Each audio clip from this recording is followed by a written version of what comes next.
जय हिंद दोस्तों, स्वागत है आप सभी का आपके अपने चैनल सिलेक्शन मेंटर पे। चलिए हम लोग शुरू करते हैं आज अपनी एक महत्वपूर्ण क्लास। क्योंकि देखिएगा पेट 2022 का एग्ज़ाम हो चुका है, आप सभी लोग एग्ज़ाम दे चुके हैं। तो अब हम लोगों को देखना है कि हमारे कितने कितने प्रश्न जो हैं वो सही हुए हैं, कौन सी शिफ्ट कठिन आई थी, कौन सी शिफ्ट जो थी वो सरल आई थी, कितनी उपस्थिति रही है और क्या आप लोगों का एवरेज स्कोर होना चाहिए। ठीक है, तो चलिए फिर हम लोग शुरू करते हैं आज की अपनी क्लास। देखिएगा कि जो 15 तारीख थी, 15 तारीख की पहली और सेकंड शिफ्ट और 16 तारीख की फर्स्ट और सेकंड शिफ्ट। ठीक है, तो अगर इनमें देखा जाए तो डीआई जो थी वो सभी में कैलकुलेटिव आई थी। मतलब 20 क्वेश्चन थे डीआई की, तो एक डीआई सभी में ऐसी थी जो थोड़ी सी कैलकुलेटिव थी। 5 क्वेश्चन मतलब जो ऐसे थे कि बहुत अच्छे खासे लेवल के कैलकुलेटिव थे। ठीक है, फिर जैसे कि फर्स्ट शिफ्ट में जो करंट अफेयर्स आई थी वो थोड़ी पढ़ी हुई आई थी, लेकिन सेकंड शिफ्ट में जो थी करंट अफेयर्स वो बहुत ज़्यादा कठिन आई थी। हालांकि बहुत सारे लोग कह रहे हैं कि करंट जो 15 की सेकंड शिफ्ट थी वो फर्स्ट से थोड़ी सरल थी, लेकिन मेरे हिसाब से, मुझे अपने हिसाब से लग रहा है, देखो अपनी शिफ्ट सबको कठिन लगेगी। किसी को 16 तारीख की शिफ्ट कठिन लगेगी, किसी को 15 तारीख की शिफ्ट कठिन लगेगी, लेकिन अगर देखा जाए तो जो 15 तारीख की सेकंड शिफ्ट थी ये कठिन शिफ्ट थी। ठीक है, रीजनिंग सभी में इजी आई थी, कोई भी आफत नहीं थी रीजनिंग में, तो रीजनिंग सबके लिए ही बहुत अच्छी आई थी। इसके बाद में आप लोगों में जो जितने भी मैथ्स के क्वेश्चन थे वो भी इजी ही थे। ठीक है, इसके साथ में मैथ्स के साथ में इंग्लिश बहुत इजी थी, हिंदी भी आप लोगों के लिए इजी थी। मतलब पैराग्राफ थोड़ा कठिन था, जैसे एक पैराग्राफ जो था जिसमें तुमको आंसर ढूंढने पड़ सकते थे तो थोड़ा कठिन था, बाकी एवरेज जो था तो वो ठीक ठाक था। अगर आप लोग देखें तो मेरे हिसाब से, ठीक है, ठीक है, मेरे हिसाब से जो 15 तारीख की सेकेंड शिफ्ट थी, ठीक है, ये कठिन थी, सबसे ज़्यादा कठिन थी। मतलब कठिन, मतलब अगर आप लोग देखेंगे ना तो 2021 से 2022 पेपर में बहुत चेंजेस थे, बहुत ज़्यादा अंतर था, बहुत ज़्यादा वेरिएशन था। ठीक है, लेकिन अगर सब में देखें तो 15 तारीख की जो सेकेंड शिफ्ट थी वो सभी में मिलाकर मुझे सबसे कठिन लगी। ठीक है, इसके साथ में क्या हुआ कि देखिएगा, अगर शिफ्ट की वाइज बात करें तो 15 तारीख की दोनों ही शिफ्ट जो थी वो 16 तारीख के कंपैरिजन में थोड़ा कठिन थी। ठीक है, तो अगर नॉर्मलाइजेशन में फ़ायदा होगा तो 15 तारीख वाली शिफ्ट को फ़ायदा होगा, और नॉर्मलाइजेशन वाली में 16 तारीख की शिफ्ट को जो है वो 1, 2 से 3 नंबर का इनको नुकसान हो सकता है और इनको 2 से 3 नंबर का फ़ायदा हो सकता है। अब ऐसा नहीं है अगर यहाँ किसी के 80 बन रहे हैं तो उसके 70 रह जाएं, यहाँ किसी के 70 हैं तो उसके 80 हो जाएं। ठीक है, आपको ऐसा लगेगा कि अगर यहाँ किसी के 70 बन रहे थे तो उसके 72 हो सकते हैं, और यहाँ किसी के 80 बन रहे थे तो उसके 78 हो सकते हैं। ठीक है, ये आप लोगों को नॉर्मलाइजेशन का फ़ायदा देखने को मिल सकता है, और संभवतः पूरी कोशिश होगी, पूरा चांस है कि 15 तारीख वाले को ही नॉर्मलाइजेशन का फ़ायदा मिलेगा।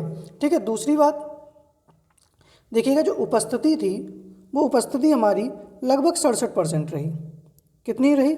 67%। लगभग हमारे टोटल 37 लाख विद्यार्थी थे। ठीक है, 37 लाख लगभग छात्रों ने परीक्षा, मतलब इनके एडमिट कार्ड जारी हुए थे। ठीक है, लगभग लिख दें।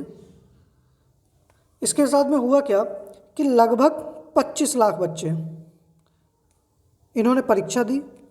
ठीक है, और लगभग 12 लाख से ऊपर, 12.5 लाख, ठीक है, मतलब लगभग 12 लाख बच्चे जो थे इन्होंने परीक्षा छोड़ दी।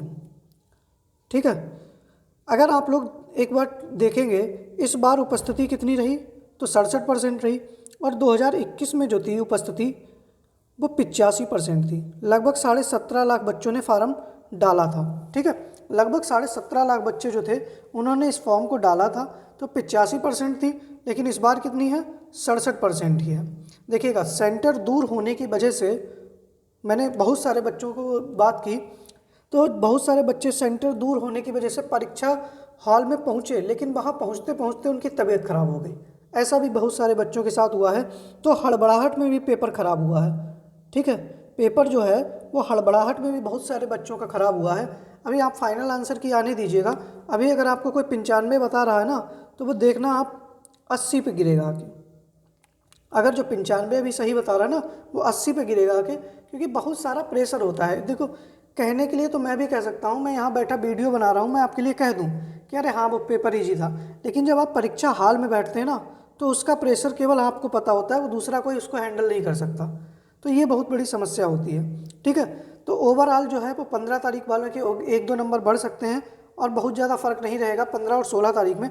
देखिएगा अब एवरेज स्कोर क्या रहा है। अगर कोई भी जर्नल कैटेगरी का बच्चा है, ठीक है, अगर कोई जर्नल कैटेगरी का बच्चा है, उसके 72 से 80 मार्क्स के बीच में आ रहे हैं तो वो अच्छा है, कि उसको हम ख़राब नहीं कह सकते, उसकी प्रॉपर तैयारी है। और हर कोई भाई, निगेटिव मार्किंग भी है 1/4 की, इतना कंपटीशन भी है, पेपर में डीआई इतनी कैलकुलेटिव आ रही है। ठीक है, कोई पेपर 2 घंटे का था, कोई बड़ा ऐसा तो था नहीं कि 3-4 घंटे का परीक्षा थी। तो इसमें अगर किसी के 80 नंबर तक आ रहे हैं, 72 से 80 नंबर के बीच में, तो उसके लिए फ़ायदा है। भाई ओबीसी और ईडब्ल्यूएस, इनका बहुत अंतर नहीं रहेगा दोनों में, तो ये 70 से जिनके 78 के बीच में, तो उनका स्कोर अच्छा माना जाएगा। एससी एसटी, ठीक है, इनका भी स्कोर आप ऐसे मान के चलिएगा 65+, मतलब 65 से 72 के बीच में। इसके साथ में जो महिलाएं हैं, महिलाओं के लिए जो है वो स्कोर रहेगा आप लोगों का 68 से 75 के बीच में।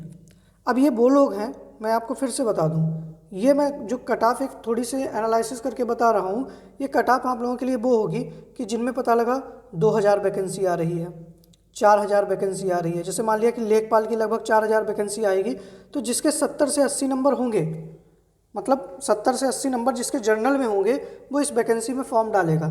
लेकिन अगर मान लिया वैकेंसी आ रही है 100, तो आप भूल जाइएगा कि ये 72 से 80 वाले भी आएंगे, इसमें सारे 85+ वाले। जैसे 2021 से सप्लाई इंस्पेक्टर की वैकेंसी आई थी, तो आपने देखा होगा 85 से प्लस वाले नंबर जिनके थे उन्हीं को उसमें लिया गया था। तो अगर कहीं पर वैकेंसी कम आ रही है तो देखिएगा ये वाला जो कैटेगरी है वो बिल्कुल फॉलो नहीं कर पाएगी, तब आप लोग 85+ सोच के बैठें। ठीक है, लेकिन हाँ, अगर किसी में 1000, 2000, 4000, 5000 वैकेंसी आएगी, तो उसमें आप लोग ज़रूर जो है वो इतने नंबर जिसके बन रहेंगे तो वो आराम से अपना कर सकता है। ठीक है, उसके बाद में देखिए अभी बीडीओ की वैकेंसी आने वाली है इसी पैट के थ्रू। ठीक है, जो 2021 का 22 का पैट है, ठीक है, इसमें बीडीओ 2022 की वैकेंसी आ रही है और लगभग ये 2000+ वैकेंसी आएगी। तो इसमें वही बच्चे बैठेंगे जो अभी मैं 70 से 72 वाली कट बता रहा था। जैसे कि लेखपाल आएगी, ठीक है, लेखपाल 2022 में भी आएगी, अभी तो लगभग ये 23 में पहुंच जाएंगे ये सब। ये सारी वैकेंसी जो है आपको पैट 2022 के थ्रू देखने को मिलेंगी। एक बार आप लोग देखिए फाइनल आंसर की जो है, क्योंकि देखो अभी आंसर की नहीं आई है, तो आंसर की जो है वो लगभग पेपर के 72 घंटे बाद, अब जैसे कल पेपर ख़त्म हुआ है तो आप लोग जो है 18 या 19 अक्टूबर तक आप लोगों की आंसर की देखने को आप लोगों को मिल जाएगी संभवतः। ठीक है, मैं कतई एकदम भगवान बने नहीं बैठा हूँ, ना कोई आयोग में हमारे रिश्तेदार बैठे हैं, लेकिन हाँ 18 से 19 तारीख तक संभवतः कि आप लोगों को आंसर की देखने को मिल जाएगी। और इस आंसर की और जो अभी जितने लोग भी यूट्यूब पे आंसर की बता रहे हैं उसमें बहुत अंतर देखने को मिलेगा। ठीक है, तो जिसके नंबर बहुत ज़्यादा बढ़ रहे होंगे, अगर कोई अभी 95 बता रहा है ना, तो भाई मैं 95 वाले तो भाई उनको हाथ जोड़ के नमन है, कहाँ से इतना पढ़ते हो, कैसे ले आए हो। और कोई भी चैनल वाला इस समय ये कह रहा हो कि हमने पूरा पेपर फंसा दिया, तो भैया मैं वो भी नहीं मान रहा। हाँ, पेपर अच्छा आया, पेपर में था क्या कि फैक्चुअल नॉलेज कम पूछी गई, उन्होंने कॉन्सेप्ट वाइज चीज़ें ज़्यादा पूछी हैं, तो ये थोड़ा एक पेपर टफ था। और पेपर में जो इकोनॉमिक्स थी सब में कठिन पूछी गई थी, डीआई कठिन पूछी गई थी, तो इन सब चीज़ों का आप लोगों को देखने को मिलेगा नुकसान। हाँ, लेकिन अगर 15 तारीख वाले हैं तो इनको फ़ायदा देखने को मिलेगा। तो आप लोग निश्चिंत होकर अब थोड़ा सा आगे पढ़ने के लिए बैठ जाइएगा। देखिए जिनका पेट ख़राब हो गया है, ठीक है, तो उनके लिए यूपी पुलिस कांस्टेबल आ रही है। ठीक है, यूपी पुलिस कांस्टेबल की वैकेंसी आ रही है और 26,000 वैकेंसी ये आनी ही आनी है। ठीक है, तो आप लोग इस पर अपनी तैयारी बिल्कुल शुरू कर सकते हैं। दूसरा आप लोगों के लिए एसएससी जीडी की वैकेंसी आ रही है, तो ये भी आप लोगों के लिए 40,000+ आएंगी। ठीक है, तो आप लोग इन सब पर भी मेहनत कर सकते हैं। कल से हमारे आपके चैनल पर 7:15 पर रेगुलर आप लोगों को जीएस की क्लास मिलती रहेगी, क्योंकि देखिएगा जीएस ही सबसे ज़्यादा लोगों को प्रॉब्लम करती है। और जीएस में जिसका बेड़ा पार हो गया, जैसे पेट में ही देखो 50 नंबर का अकेले जीएस का पोर्शन था, और जिसने ये जीएस अच्छी कर ली ना उसके नंबर बहुत अच्छे आएंगे। तो आप लोगों को कल से शाम को 7:15 पर आप लोगों के लिए जीएस की क्लास मिलती रहेगी।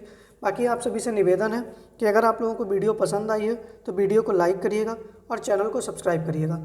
और आप लोग खुद से भी बताइएगा कि आप लोगों को कौन सी शिफ्ट कठिन लगी, कौन सी शिफ्ट सरल लगी, और आप लोगों का एवरेज स्कोर क्या रहा है। ठीक है, आप लोग अपना स्कोर भी ज़रूर कमेंट बॉक्स में बताइएगा। तो थोड़ा हम लोगों को भी इसे देखने में, एनालिसिस करने में और फ़ायदा होगा, क्योंकि फाइनल कट ऑफ जो भी फाइनल आंसर की आएगी उसके बाद में आप लोगों के लिए और थोड़ा सही से बनाने के लिए कर पाएंगे। ठीक है, बाकी आप सभी लोगों से निवेदन है कि आप लोग वीडियो को लाइक कर दीजिएगा और चैनल को सब्सक्राइब कर दीजिएगा। धन्यवाद।